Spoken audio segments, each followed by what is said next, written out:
அனைவருக்கும் வணக்கம். இந்த பயம்ன்ற ஒரு விஷயம் எல்லாத்துக்குள்ளேயும் இருக்கும். அதாவது ஒரு விஷயம் செய்யறதுக்கு முன்னாடியே அப்படி ஆயிருமோ, இப்படி ஆயிருமோன்ட்டு அவ்வளோ பயம் பார்த்தீங்கன்னா, உள்ளுக்குள்ள இருக்கும். இதெல்லாம் ஏன் வருது? இதுக்கெல்லாம் காரணம் என்னன்றத நம்ம தெரிஞ்சுக்கணும்.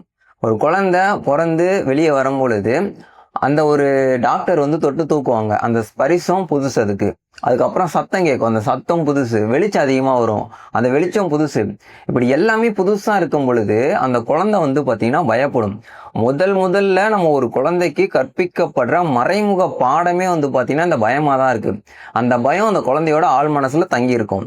அந்த பயம் காலப்போக்குல பார்த்தீங்கன்னா வெளிய வரும். சில பேர் அவங்க வாழ்ற சூழ்நிலைய பொறுத்து, அந்த பயம்ன்ற ஒரு விஷயம் அவங்களுக்கு போயிடும். எதா இருந்தாலும் பார்த்துக்கலாம், பண்ணிக்கலாம் அப்படின்ற மாரி ஒரு சூழ்நிலையிலே இருக்கும் பொழுது, அந்த பயம்ன்றது படிப்படியா மங்கிரும். அதாவது ஆள் மனசுல பயம்ன்ற ஒரு பதிவு இருக்கு. நம்ம அதே ஒரு ஆள் மனசுல இங்க எல்லாமே ஒண்ணுமே இல்ல. எல்லாமே சமநிலையில தான் இருக்கு. அப்படின்ற மாரி நம்ம மைண்ட ஃபிக்ஸ் பண்ணிட்டோம்னா, அந்த பயம்ன்ற ஒண்ணு காணாம போயிரும். சில பேர் ரொம்பவே தனியாவே வளர்ந்துருப்பாங்க. அந்த அளவுக்கு ஃப்ரெண்ட்ஸ் கூட செட் ஆயிருக்க மாட்டாங்க. அந்த மாரி வளர்ற குழந்தைகள் ஒரு பெரிய ஆளா வரும்பொழுது, அந்த ஒரு பயம்ன்ற ஒரு விஷயம் மனசுக்குள்ளேயே இருக்கும். எத எடுத்தாலும் பயமா இருக்கும். கடைசி வரைக்கும் எதுவுமே செய்ய மாட்டாங்க. இந்த மாரி விஷயங்கள்லாம் இருக்கும். இதுக்கு ஒரு கதை சொல்லுவாங்க. ஒரு யானை ஒரு சின்ன வயசா இருக்கு. சின்ன வயசா இருக்கும்பொழுது ஒரு கல்லுல கட்டி போட்டிருக்காங்க. அந்த யானை காலை இழுத்து இழுத்து பார்க்கும். அந்த சங்கிலி கட்டப்பட்டிருக்கனால நம்ம எங்கேயுமே போக முடியாதுன்னு அங்கேயே உட்காந்துக்குமா. அதே யானை ஒரு 5-6 வருஷம் கழிச்சு பெருசாயிருமா. அப்படி பெருசாகும் பொழுதும் அதே மாதிரி ஒரு சின்ன ஒரு கல்லோ ஒரு சின்ன ஒரு தூண்ல தான் பார்த்தீங்கன்னா கட்டி வச்சிருப்பாங்களாம். அப்படி கட்டும் பொழுது அப்பயும் இழுத்து இழுத்து பார்த்துட்டு நம்மளை கட்டி வச்சிருக்காங்கன்னு மைண்ட் ஃபிக்ஸ் ஆயிருமா.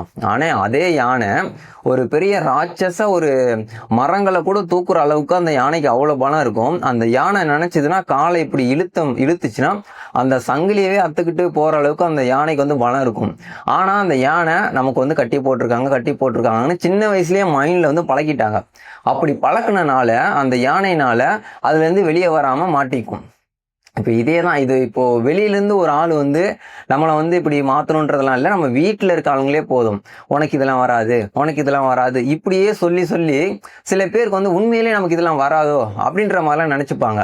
அப்படி உண்மையிலேயே அவங்களுக்குள்ளேயே நினச்சிக்கிட்டு உள்ள அந்த பதிவுகள் இருக்கனால அவங்களால எதுவுமே பண்ண முடியாது.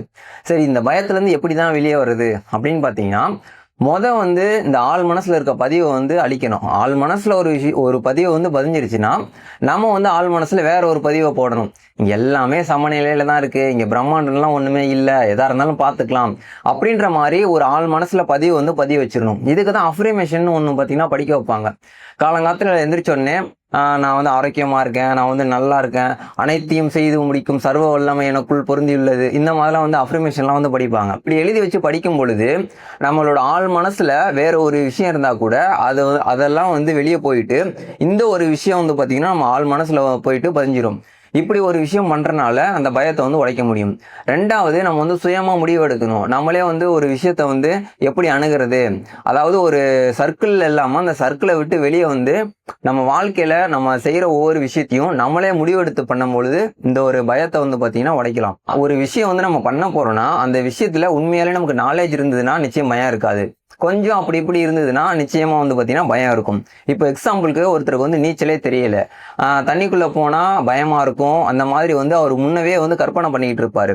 அந்த இடத்துல பயத்தை எப்படி உடைக்கணும்னா நம்ம புரிஞ்சுக்கணும். நமக்கு உண்மையாலே நீச்சல் தெரியாது, நம்ம பிராக்டிஸ் பண்ணா மட்டும்தான் இதை கடக்க முடியுன்ற மாதிரி.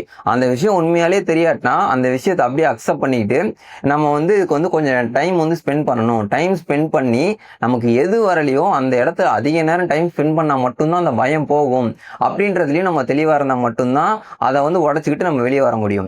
இப்ப நீச்சல் தெரியலன்னு சொல்லிட்டு இருக்கோம்னா கடைசி வரைக்கும் பயமா தான் இருக்கும். அதுக்காக நேரம் ஒதுக்கி அதை நம்ம செய்யும் பொழுது நிச்சயம் அதுல இருந்து வெளியே வந்துடலாம்.